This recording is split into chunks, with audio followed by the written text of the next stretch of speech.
안녕하세요. 저는 생지옥이나 다름없던 시가에서 탈출한 30대 여자입니다. 세상에는 참 기막히고 열불 터지는 시집살이 경험들이 많은데요. 저 같은 경우는 단순한 시집살이가 아니었습니다.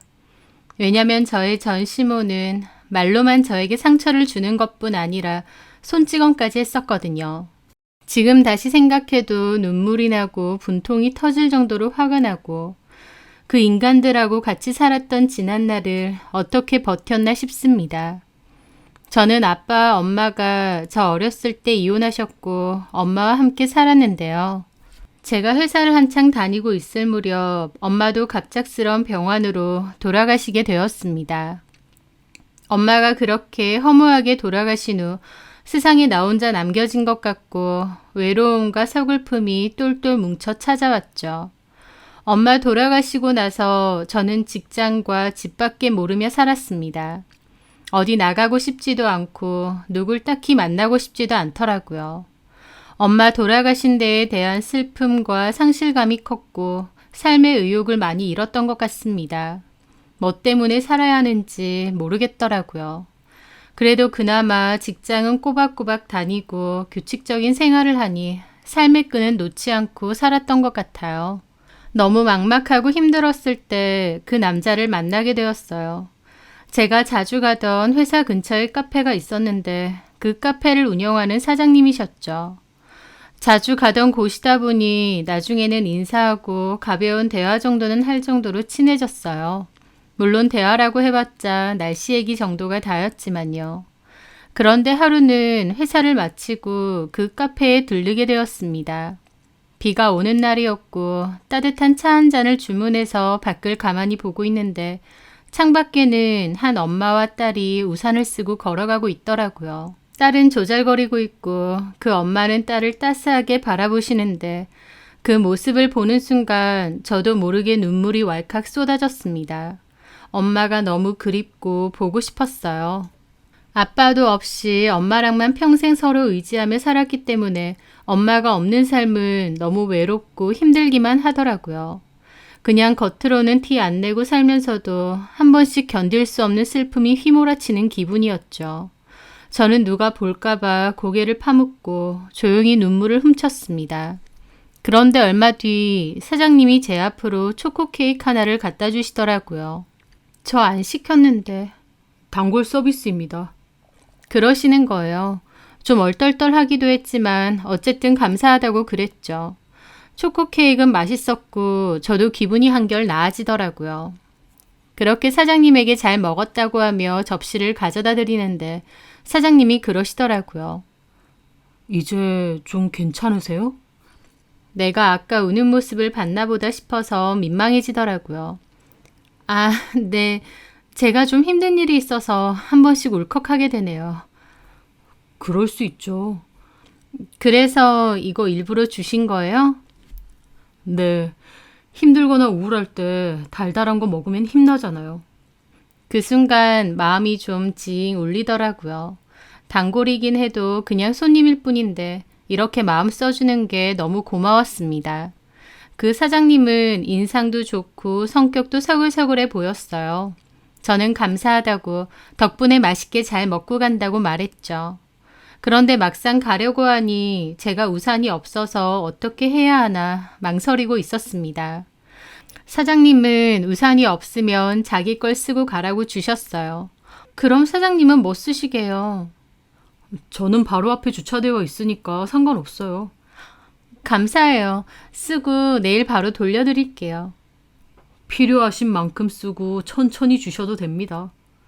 저는 그 사장님의 마음 씀씀이에 감동을 받고 그 우산을 빌려서 나왔어요.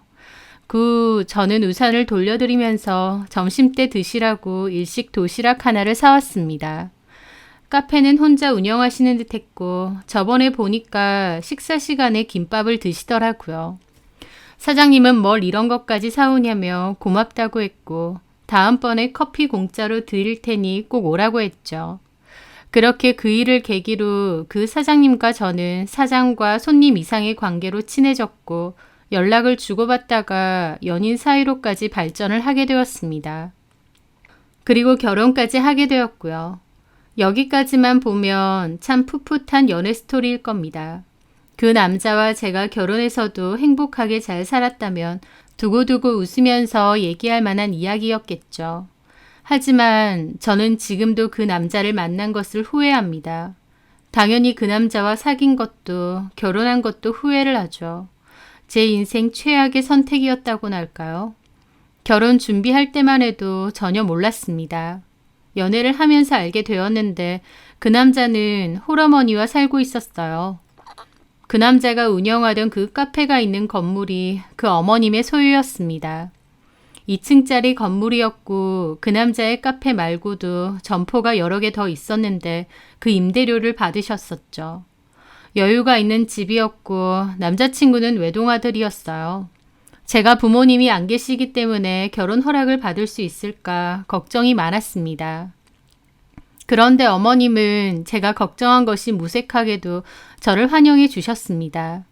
처음 만나는 자리에서 저를 꼭 안아주기까지 하셨었거든요. 아휴, 예쁘다. 종우한테 얘기 많이 들었어. 우리 종우가 이렇게 예쁜 색식감을 데리고 왔네. 들어오는데 선녀가 들어오는 줄 알았지. 과찬이세요, 어머니.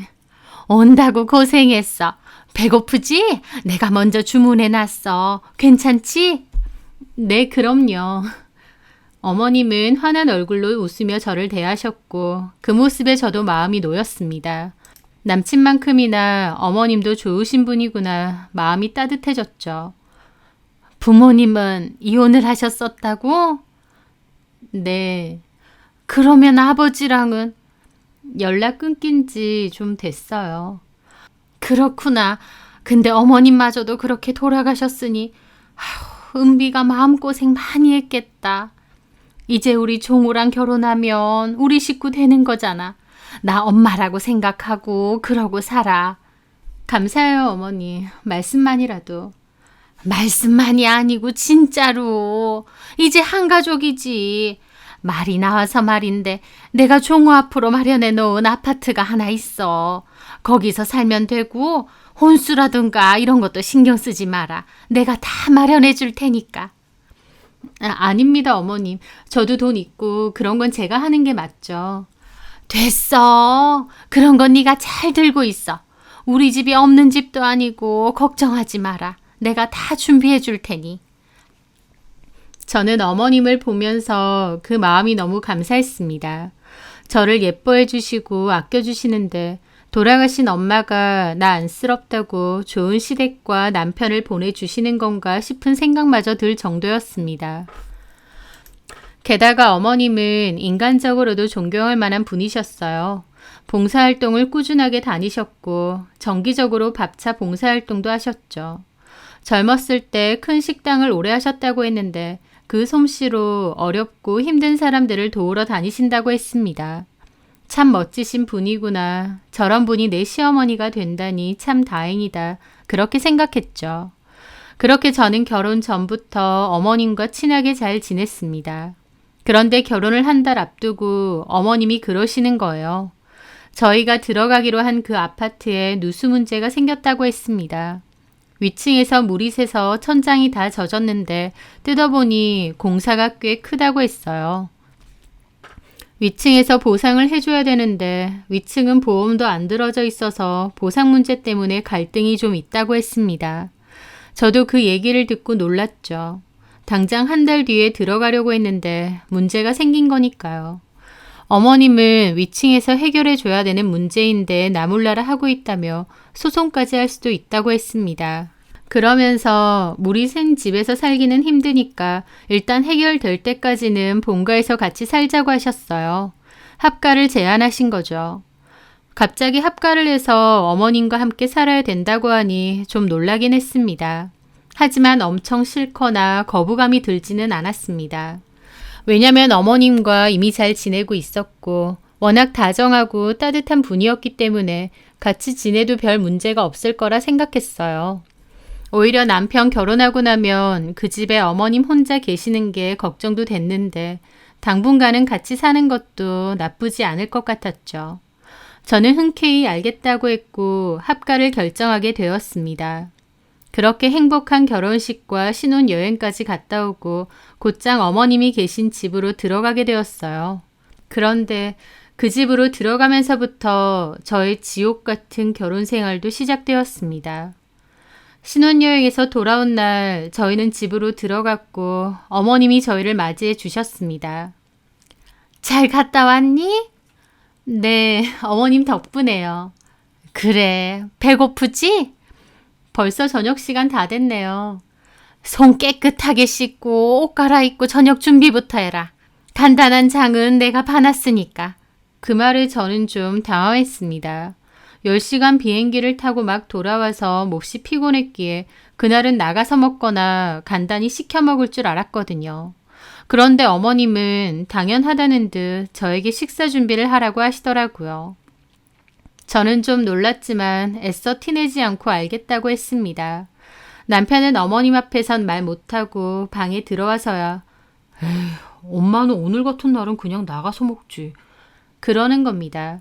저는 괜찮다고 하고 옷 갈아입고 바로 주방에 들어갔죠. 어머님은 된장찌개 끓여서 간단히 먹자고 하셨고 저보고 할 줄 아냐고 하셨어요. 엄마랑 살 때도 제가 종종 음식도 만들었기에 할 수 있다고 말씀드렸습니다. 그리고 첫 식사니만큼 날은 진땀 흘려가며 정성껏 만들었죠. 그런데 어머님은 드시더니 미간을 확 찌푸리시는 겁니다. 아휴, 뭐가 이렇게 짜? 많이 짠가요, 어머니? 네가 먹어봐라. 너 집에서 이렇게 먹었니? 그런데 어머님의 말투에 좀 놀랐습니다. 그 전에 저를 대할 때와는 다르게 너무 차갑고 싸늘한 말투와 표정으로 저에게 음식 타박을 하셨거든요. 저는 당황스러워서 먹어봤는데 제 입에는 그렇게 짠지 모르겠더라고요. 짜지? 저는 잘 모르겠는데. 잘 몰라? 그럼 안 짜다는 거야? 너는 혀가 없니? 어머님은 너무 거침없게 말하시는 거예요. 저도 좀 놀랐죠. 분명 그전에는 말씀 한마디 한마디 참 다정하게 하셨는데 지금은 인상까지 찌푸리며 너무 심하게 말하시니까요. 제가 놀라서 아무 말 못하고 있으니 남편은 먹어보더니 짜긴 짜네 라고 하더라고요. 어머님은 한숨을 쉬더니 된장찌개를 들고 가서 물을 넣고 다시 끓이시더라고요. 아이고, 뭐 제대로 배워온 게 없으니. 저는 그 상황이 전부 당황스럽기만 했습니다.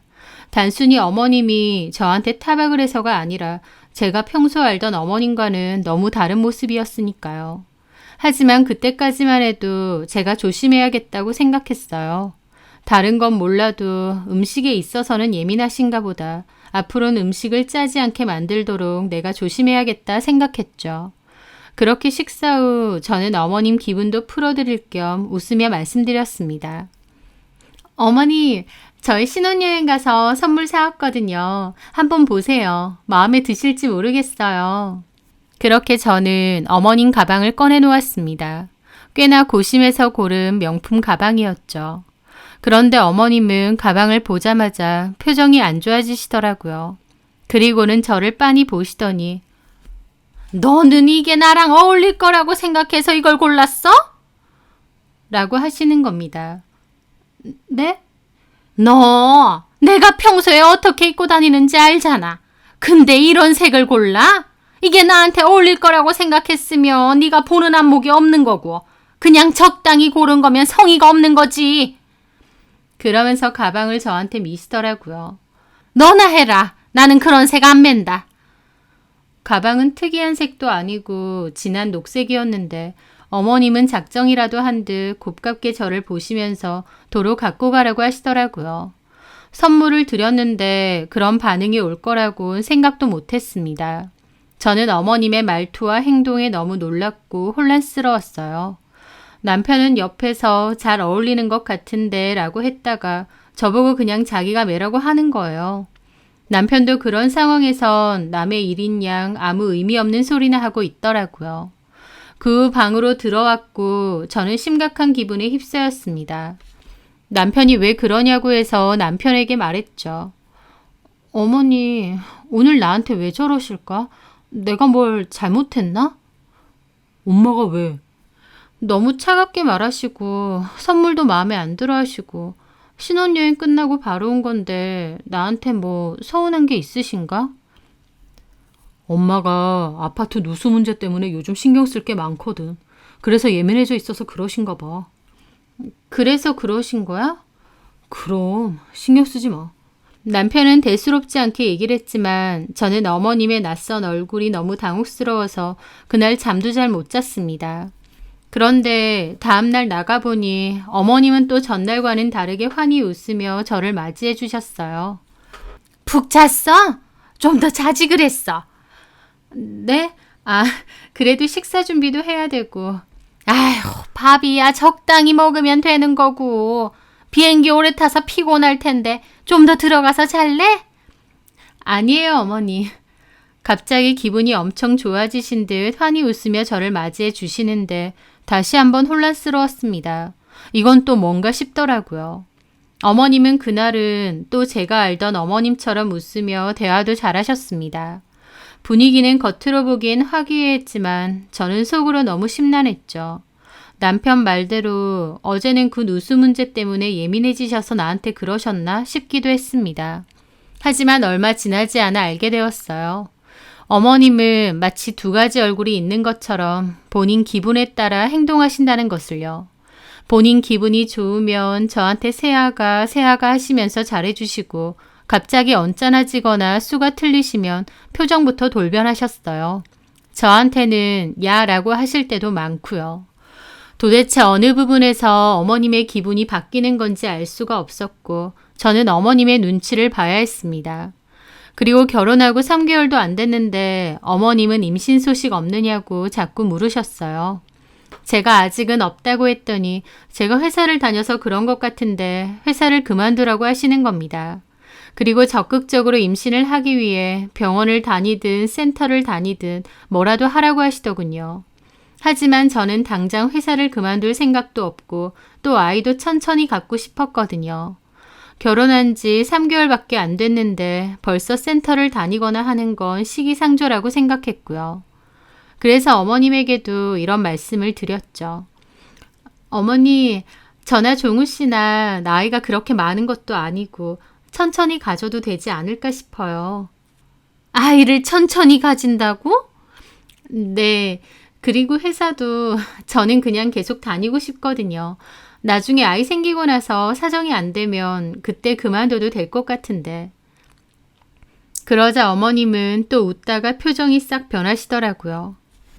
왜 애를 천천히 가져? 결혼했으면 빨리 낳아야지.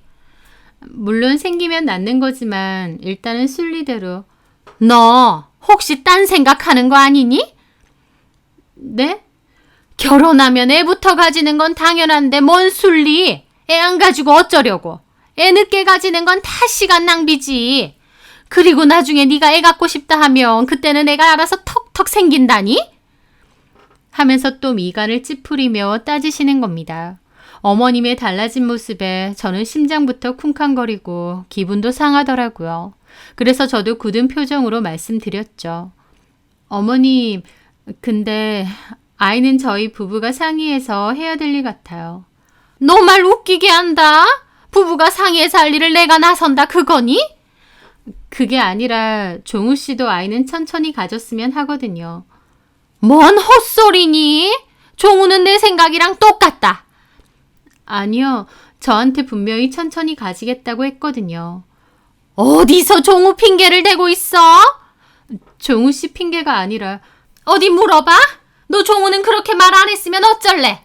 하면서 눈을 부라리면서 따지는데 무섭기도 하고 어이없기도 하더라고요. 어머니, 저한테 왜 그러세요? 너 종우가 그렇게 말 안 했으면 어디 두고 봐? 그렇게 어머님은 화가 나서 자리를 뜨셨고 저는 어이가 없었습니다. 아이 문제는 부부끼리 상의해서 하겠다고 한 걸 이렇게 화낼 일인가요? 그런데 그날 저녁 어머님은 남편이 들어오자마자 오라고 하고 저보고도 내려오라고 하셨어요. 그리고 남편에게 따져 물으셨죠. 네가 말해봐라. 애 천천히 가지자고 했니? 어머님이 다짜고짜 물으니 남편도 당황한 얼굴로 저를 쓱 보더라고요. 말해봐. 내가 분명히 결혼하면 애는 바로 가지라고 했는데 네 와이프는 그렇게 말 안 하던데. 너 천천히 가진다고 했어? 아니, 천천히 가진다는 게 아니라요. 그냥 생기면 바로 낳을 건데. 너 그런 소리 안 했지? 예. 하면서 거짓말을 하는 겁니다. 저는 어이가 없었죠.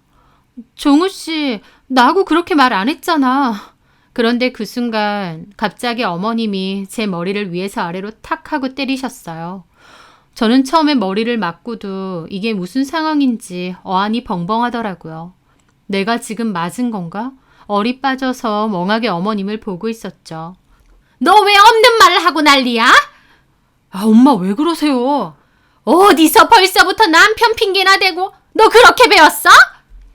저는 그제야 내가 맞은 게 맞구나 라는 생각이 들었습니다. 그리고 화가 났죠. 어머니, 지금 저 때리신 거예요? 그래, 때렸다. 시어머니가 그렇게 하자면 할 것이지 어디서?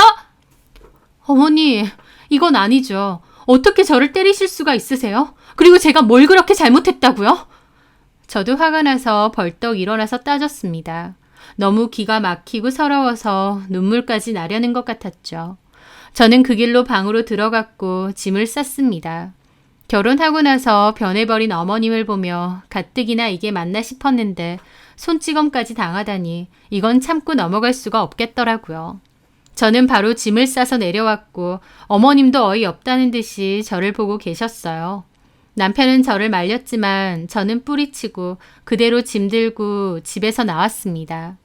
하지만 막상 나와서 갈 곳은 없었어요. 엄마와 제가 살던 아파트가 있긴 한데 거기는 결혼하면서 전세를 줬거든요. 어디로 가야 하나 하다가 이모 생각이 났고 전화를 했습니다. 이모도 놀라서 오라고 하시더라고요. 이모네 집에 가자 무슨 일이냐고 하셨고 저는 사실대로 말하긴 그래서 남편과 좀 싸웠다고 했습니다. 이모는 싸웠다고 집을 나오면 되느냐고 시어머니랑 같이 사는데 그러면 되느냐고 하시더라고요. 어쨌든 방 하나 내줄 테니 거기서 자고 얼른 화해하라고 했습니다. 그 방에 있는데 남편에게서 계속 전화가 왔어요. 하지만 저는 다 무시했죠. 다른 것도 아니고 시어머니한테 손찌검을 당하다니 너무 기가 막히고 계속 더 살 수는 없다고 생각했습니다. 저는 남편에게 이건 있을 수 없는 일이다. 이혼할 거다 라는 문자 한 통만 남겼어요. 그런데 남편은 계속 미안하다고 한 번만 만나서 얘기를 하자고 했습니다. 저는 남편 얼굴도 보기 싫었지만 이혼을 하더라도 일단 남편을 만나기는 해야 했기에 따로 밖에서 보기로 했습니다. 그런데 그 자리에는 어머님도 같이 나온 거예요. 저는 경악하며 돌아가려고 했는데 어머님이 미안하다며 저를 붙잡으셨습니다. 당신이 잘못했다며 안 좋은 습관이 나왔다고 하셨어요. 어머님은 예전에 종우 씨도 한 번씩 잘 때렸다고 했습니다. 욱하면 손찌검 하는 게 습관적인 거였는데 나중에 이러면 안 되겠구나 해서 고치려고 했대요. 저는 얘기를 들으면서 어머님한테 분노 조절 장애가 있나 싶기도 하더라고요. 어쨌든 어머님은 제가 며느리가 아니라 딸처럼 편했는데 순간적으로 자기도 모르게 그렇게 했다고 미안하다고 사과를 하시더라고요. 솔직히 어머님이 뭐라고 하시든 더는 못 보겠다고 생각했는데 어머님이 진심으로 미안해하면서 매달리셨고 저도 마음이 좀 약해졌습니다. 어른이 이렇게까지 미안하다고 하시는데 나도 한 번은 넘어가는 게 맞지 않나 싶기도 했고요. 그래서 저는 한 번 더 이런 일이 있으면 그땐 어머님 안 볼 거라고 했고 어머님도 알겠다고 하셨어요.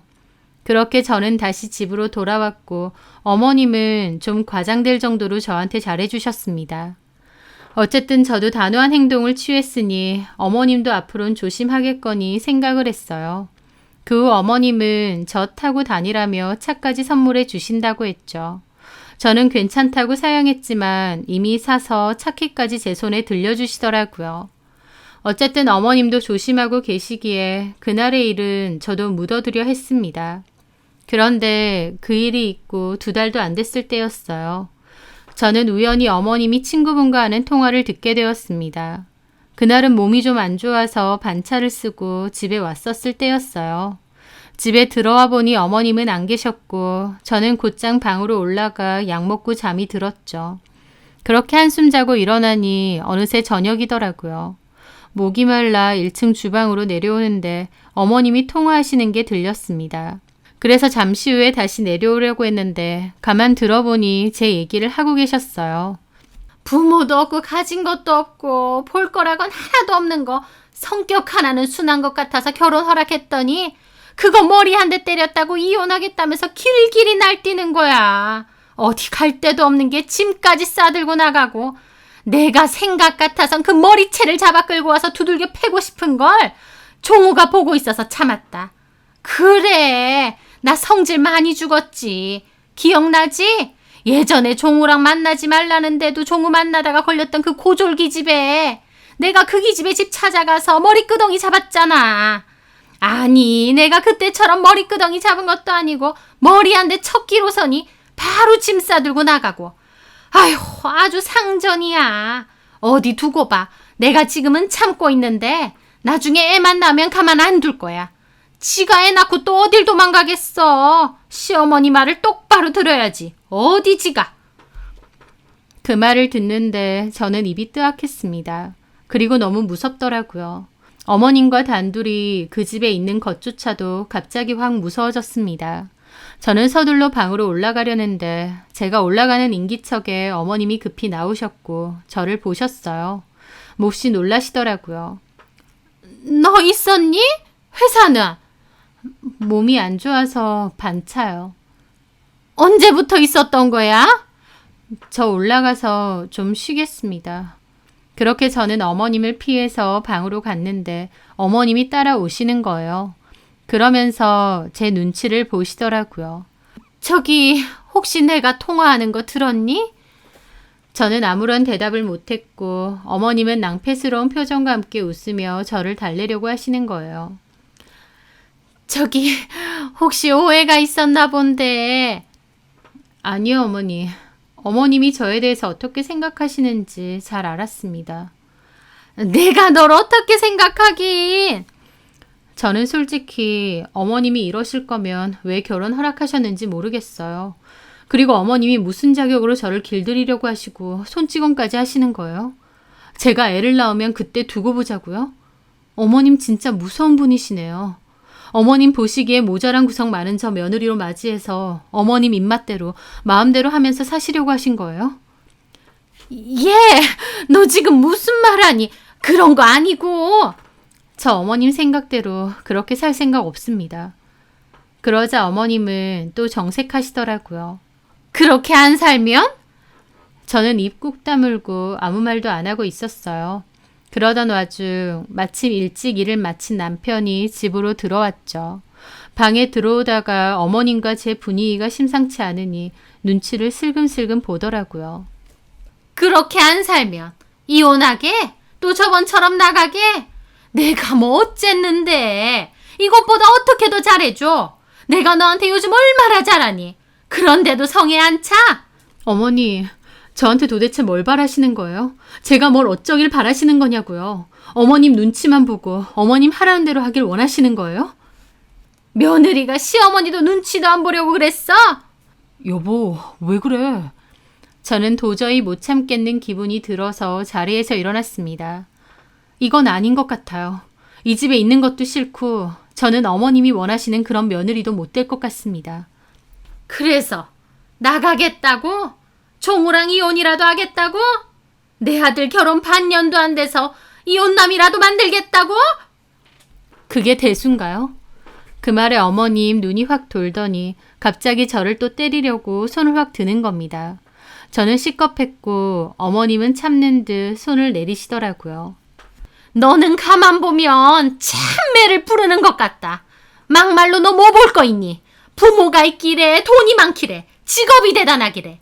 그런 너를 돈 한 푼 해올 필요 없이 시집 오라고 했다. 너한테 차도 사줬어. 내가 여기서 뭘 더하리? 어머님은 저한테 고함을 지르셨고 저는 그 상황이 너무 무서웠습니다. 그 와중에 남편은 어머님을 말리지도 않고 가만히 있는데 남편한테 더 화가 나더라고요. 어머니, 지금 저 또 때리려고 하신 거죠? 저는 그런 거 다 필요 없고요. 어머님 정상 아니세요. 저 이혼할 겁니다. 그런데 그 순간 어머님이 저를 또 때리셨어요. 너는 맞아야 정신 차리겠다고 하시면서요. 한 대 맞고 정말 못 참겠다는 생각이 들었는데 또 저를 때리셨고 그 후 마구잡이로 저를 때리기 시작했어요. 어머님은 완전 강분한 상태였고 미친 듯이 저를 때리는 겁니다. 머리며 팔, 몸통이며 닥치는 대로 마구요. 저는 아프기도 아프고 갑작스러운 구타에 정신도 없었습니다. 그 와중에도 남편은 좀 말리는 척 하다가 어머님이 나오라고 밀치니 그냥 가만히 있더라고요. 저는 맞다가 소리를 지르며 어머님을 밀쳤고 그대로 도망 나왔습니다. 그 상황이 너무 공포스럽고 무서웠죠. 울면서 경찰서로 달려갔고 가자마자 산발인 상태로 시어머니한테 구타를 당했다고 말했어요. 거기서 바로 고소도 할 거라고 했죠. 그런데 경찰이 시어머니가 때렸다는 증거가 있냐고 물었는데 그 증거는 없었습니다. 집에서 갑자기 맞은 건데 어떻게 증거가 있겠나요? 폭행죄로 고소는 하고 싶은데 증거가 없어서 고소도 어려운 상태였습니다. 저는 경찰서에서 이모에게 연락을 했고 제 연락을 받고 이모가 놀라서 달려오셨죠. 시어머니한테 구타당했다는 얘기에 이모도 기함하시면서 그러면 저번에 집 나온 것도 구타당해서 그런 거냐고 하시더라고요. 저는 울면서 맞다고 했고 이모는 화가 나서 너네 시어머니한테 가자고 했습니다.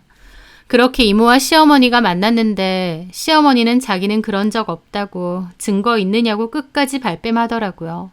오히려 제가 자기를 밀치고 도망갔다면서 그래서 허리를 다쳤다고 하면서요. 저는 남편에게 네가 얘기해 보라고 했는데 남편도 입을 꾹 다물었습니다. 남편에 대한 모든 감정이 차갑게 식더라고요. 분명 자기 엄마가 저 때리는 걸 봐놓고도 모른 척 하는 겁니다. 비겁하고 상종도 못할 인간이구나 싶었죠. 너무 억울했지만 증거도 없고 어쩔 도리가 없었어요. 저는 이혼을 하겠다고 했는데 이혼 사유는 시모의 폭행 때문이었지만 제대로 된 증거가 없었기에 이혼은 쉽지 않았습니다. 또 남편 쪽에서는 이혼을 원치 않는다고 나왔고요. 그래서 저는 소송을 걸었고 무려 2년여간의 긴 시간 끝에 겨우 이혼을 할 수 있게 되었습니다. 폭행에 관한 입증이 안 돼서 위자료 한 푼도 못 받았고 억울함과 상처만 남은 이혼이었죠. 하지만 그런 미친 인간들하고 끝낸 것만으로도 다행이다 싶었습니다. 하지만 이혼하고도 한동안 정신적으로도 힘들고 우울한 생각도 심해졌어요. 내가 뭘 잘못해서 저런 사람들하고 엮였나 싶고 자책을 많이 하게 되더라고요. 그러던 와중 전 지인의 추천으로 정신과 상담을 받게 되었습니다. 정신과도 잘 가야 하는데 지인이 추천한 곳은 의사 선생님이 정말 따뜻하게 얘기도 잘 들어주고 그에 맞는 처방도 잘 내려준다고 하더라고요. 나이가 좀 있는 여의사인데 푸근하고 정이 있는 분이라서 병원 상담이지만 그냥 지인한테 털어놓는 기분으로 편하게 갈 수 있다고 했습니다.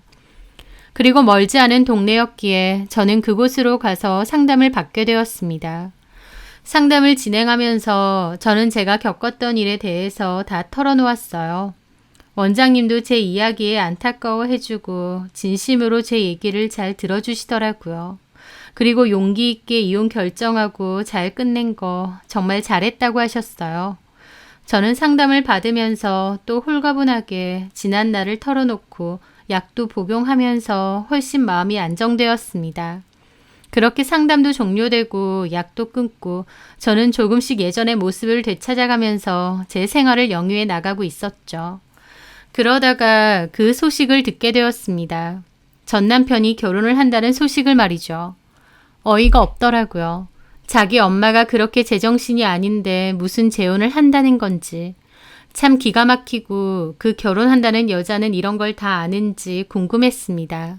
더 이상 저와 상관없는 사람들이기도 했지만 도대체 어떤 여자랑 결혼하는지 궁금했고 가능만 하다면 그 여자에게 시모될 사람이 어떤 사람인지 알려주고 싶었죠. 그렇게 전 남편이 운영하는 SNS에 들어가게 되었고 상대 여자의 얼굴도 보게 되었습니다.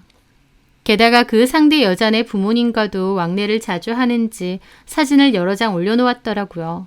넉살 좋게 장모님, 장인어른 하면서요. 그런데 그 사진을 본 저는 몹시 놀랄 수밖에 없었습니다. 왜냐면 그 상대 여자의 어머님이 다름 아닌 제 상담을 해주셨던 제 정신과 의사 선생님이셨거든요. 남편은 가증스럽게도 사진 밑에 늘 따뜻하게 나를 맞이해 주시는 우리 장모님, 제가 결혼하면 더 잘하겠습니다. 라는 코멘트까지 달았더라고요. 세상이 좁다고 해도 어떻게 전 남편의 예비 장모가 제 주치의였던 정신과 의사라니. 충격적이었지만 한편으론 차라리 잘 됐다는 생각도 들었습니다. 그분이라면 제가 전시모한테 어떤 일을 당했는지 또 전시모가 어떤 분인지 누구보다 잘 알고 믿어주실 테니까요. 남편은 SNS에 웨딩 사진과 더불어 결혼 날짜까지 올려놓았기에 저는 이곳을 찾아가기로 했습니다.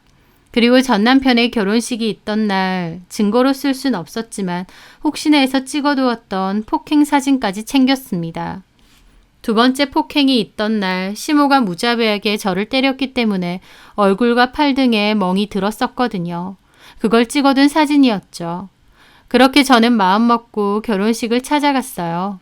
그래도 두 번째 결혼식이라서 사방팔방 알리기는 쪽팔렸는지 비교적 작은 규모의 스몰 웨딩으로 진행을 하더라고요. 물론 예식장은 고가의 스몰 웨딩 전문 예식장이었고 생각보다 사람은 많이 왔고요. 저는 안으로 들어갔는데 입구 직원이 청첩장을 요구했습니다. 스몰 웨딩이니만큼 청첩장이 있어야 입장이 가능한 모양이더라고요. 거기서 좀 당황스럽긴 했지만 일단 안 들고 왔다고 했습니다. 그러자 직원이 청첩장이 없으면 입장이 어렵다고 했어요. 여기서 포기할 수 없었던 저는 여기 신부 어머님을 불러달라 그분한테 확인시키면 되지 않느냐고 했습니다. 그렇게 신부 어머님이 된 원장님이 오셨어요. 그러더니 저를 보고는 놀라시더라고요. 어머나, 은비씨, 은비씨가 여길 왜? 안녕하셨어요. 제가 꼭 드릴 말씀이 있어서 실례를 무릅쓰고 찾아왔습니다. 따님 결혼식 전에 꼭 들으셔야 될 일이에요. 그 원장님은 너무 황당하다는 듯 저를 보시더라고요. 당연하겠죠. 저랑 의사와 한자로의 관계로는 만났으나 개인적인 친분이 있는 것도 아닌데 갑자기 딸 결혼식에 나타났으니까요. 그 어머님은 일단 직원한테 얘기를 했고 저는 안으로 입장을 할 수 있었습니다. 나 좀 황당하네. 우리 딸 결혼식인 건 어떻게 알았고 여긴 왜 온 거예요?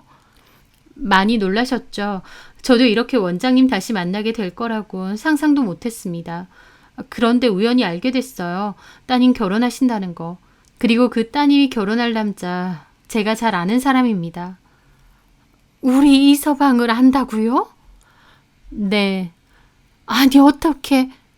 그 순간 자리를 비운 신부 어머님을 찾으러 온 전시모가 저를 보고는 얼굴이 새하얗게 질리더라고요. 그리고는 저한테 달려오는 겁니다. 너 뭐야? 여기 어떻게 와? 저는 전시모를 보며 코웃음을 쳤죠. 잘 지내셨죠? 신수가 아주 훤하시네요. 저는 어머님 때문에 결혼 생활도 이혼 과정도 참 힘들었는데 어머님은 참 좋아 보이세요. 벌써 두 번째 며느리 얻게 되셔서 그런가? 그 말에 전시모가 당황하며 제 팔을 잡으려는 겁니다. 저를 끌고 나가려는 속셈이었죠. 하지만 저는 뿌리쳤습니다. 내 몸에 손 한 번만 더 대봐요. 나도 더 이상은 안 참아. 그때는 증거가 없어서 그냥 넘어갔지만 여기 CCTV도 많고 어디 한번 해봐요? 어디 또 때려보라고. 그런데 옆에서 듣고 있던 그 원장님도 몹시 놀란 얼굴이었습니다. 잠깐만, 그게 무슨... 그럼 은비 씨 전 남편이 우리 이서방이라고? 네, 맞습니다. 저도 우연히 알게 됐어요. 원장님은 잘 아시죠? 제가 뭐 때문에 이혼을 했는지 그 속사정 다 아시잖아요. 저는 가방 속에서 사진도 다 꺼냈습니다. 사진까지 보여드린 적은 없을 거예요. 상담만 진행했으니까. 결혼 생활이 6개월도 안 되는데 폭행만 2번 당했습니다. 그런데 원장님 따님하고 결혼을 한다고 하더라고요. 제가 이 사실을 알고 어떻게 모른 척 하겠나요? 그래서 이렇게 찾아온 거예요. 원장님은 충격으로 입을 못 다물었고 시모는 저보고 미쳤느냐고 여기 어디 와서 행패를 부리는 거냐며 경비를 부르더라고요. 경비들이 달려왔고 저를 데리고 가려는 겁니다. 저는 놓으라고 소리를 질렀고 그 바람에 거기 있던 하객들이 다 쳐다봤죠. 입구에 있던 전 남편까지도요. 저는 경비와 실랑이를 하다가 손에 들고 있던 사진들을 놓쳤고 제 멍 사진들은 바닥에 다 흩뿌려졌습니다. 저는 경비한테 끌려 나가면서 외쳤죠. 어머니, 저 2번이나 때리시더니 새 며느리도 때리실 거 아니죠? 천벌 받아요. 그렇게 살지 마세요. 그리고 저는 벙쪄 있는 전 남편에게도 외쳤습니다. 야, 이종우, 너도 그렇게 살지 마. 너네 엄마가 나 때릴 때 너 모른 척하고 너네 엄마 편만 들었지. 그따위로 살지 마. 너네 엄마보다 네가 더 병신이야. 알아? 저는 그렇게 밖으로 끌려나갔고 경찰 부르기 전에 가라고 경고를 들었습니다. 저는 그만하면 할 만큼 했다고 생각했고 최소한 결혼하려는 신부 측에는 다 알렸으니 됐다고 생각했어요. 그렇게 저는 그곳을 떠났죠. 그리고 얼마 뒤 전화 한 통이 왔습니다. 받아보니 정신과 원장님이셨어요. 좀 보자고 했고 저는 병원으로 가겠다고 했습니다. 그 원장님은 병원 말고 밖에서 보자고 했고 카페에서 보기로 했죠. 어쨌든 제가 딸 결혼식에 깽판을 친 건 맞으니 죄송한 마음도 좀 있긴 했어요. 안으로 들어가니 그분은 착잡한 기분으로 창밖을 보고 계시더라고요. 저는 인사를 드리고 앉았습니다. 왔어요? 네. 그날 경비들한테 끌려갔는데 괜찮았어요? 나도 너무 경황이 없어서 뭐라 말도 못하고. 이해합니다. 놀라셨겠죠. 저도 사실 그런 방법 말고 다른 방법을 생각했어야 되는데 그 사람들한테 너무 맺힌 게 많아서 그런 극단적인 방법을 택했던 것 같아요. 제 말에 원장님은 고개를 끄덕이더군요. 은비 씨가 얼마나 큰 상처를 받았는지는 내가 잘 알죠. 하지만 방법이 잘못된 건 맞아요. 나한테 따로 알려주던지 했어야죠. 저희 딸도 그날 일로 상처가 커요. 죄송합니다. 하지만 그래도 은비 씨가 그 사실을 알려준 건 고마워요. 나는 이서방, 아니 이종우도 그 엄마도 그런 사람들인 줄 꿈에도 몰랐어요. 게다가 심지어 우리한테는 재혼이라고 한 적도 없어요. 그것까지 거짓말을 했나요? 서류 떼보면 금방 들통날 일을 어쩜 그렇게 거짓말을 하는지. 어이가 없네요. 어떻게 이럴 수가 있는지. 나도 기가 막혀서. 그날 은비 씨가 그렇게 나가고 결혼식장 쑥대밭했죠. 이종 엄마는 아니라면서 다 거짓말이라고 하더군요. 은비 씨가 정신적인 문제가 있다고 하면서요. 근데 내가 은비 씨 주치인데 은비 씨 상태를 모르나요? 얼마나 가증스럽던지. 나는 진짜 폭행 사실이 없느냐고 여러 번 물었는데 처음엔 절대 아니라더니 나중에는 그냥 가볍게 머리 한 대 친 거 가지고 난리치는 거라고 하더라고요. 그 말 듣는데 더 볼 것도 없다 싶어서 파혼했습니다. 딸은 받아들이기 좀 힘들어하는데 내가 은비 씨 얘기를 다 알잖아요. 그런 집에 미쳤다고 내 딸을 결혼시켜요? 맞습니다. 피해자는 저 하나로도 좋게요. 그날에는 너무 경황이 없었지만 그래도 은비 씨한텐 고마워요. 덕분에 그런 이상한 사람들하고 사돈 맺는 거 피할 수 있었으니까. 그 사람들한테 초혼이라고 속인 거 책임 반드시 물을 거라고 했습니다. 번잡한 거 싫다고 일가 친척들, 지인들만 모아서 스몰 웨딩 하자더니 그것도 다 이유가 있었던 거였어요. 진짜 파렴치한 인간들. 그리고 그분은 저에게 고맙다고 어쨌든 우리 딸이 진흙탕에 들어갈 뻔한 거 도와줬다고 하시더라고요. 저는 그것만으로도 충분하다고 생각했습니다. 물론 순수하게 원장님 딸을 위한 행동은 아니었습니다. 어떻게든 전 시댁이 저에게 저지른 일에 대한 폭로를 한 번은 하고 싶었어요. 결과적으로 전 남편의 결혼은 물 건너갔고 원장님은 의도적으로 결혼 사실 숨기고 이혼 사유도 숨긴 것에 대해서 법적인 책임 물을 거라고 했습니다. 저는 그 일 이후 한결 마음이 가벼워졌어요. 결혼식 쳐들어가기 전에는 이래도 될까? 원장님이 내 예상과 달리 그럼에도 결혼을 계속 진행하는 건 아닐까? 많은 걱정이 됐지만 어쨌든 제가 원하는 최선의 결과가 아니었나 싶습니다. 게다가 나중에 원장님 통해서 들은 얘긴데 전 시모는 누수가 있었던 아파트 윗집하고도 분란이 있었고 그 과정에서 또 폭행을 저질렀다고 하더라고요. 싸우다가 그 집 애기 엄마를 때렸다고 했고 그 엄마가 전 시모를 상대로 고소를 했다고 합니다. 이번에는 CCTV 증거도 있대요. 전 시모는 아무 때나 가리지 않고 손부터 나가는 걸 보니 도저히 고쳐지지도 않는 정말 개도 못 줄 버릇인 것 같더라고요. 그 애기 엄마도 절대로 선처 못 해준다고 했다던데 이번 기회에 제대로 벌받기를 바랍니다. 저는 과거의 그 상처와 아픔은 이제 지워버리고 보란듯이 잘 살려고 해요. 돌아가신 엄마를 생각해서라도 제가 잘 지내야 될 것 같거든요. 혼자지만 그런 저를 더 잘 보살피고 살아가려 합니다. 제 사연 들어주셔서 감사합니다.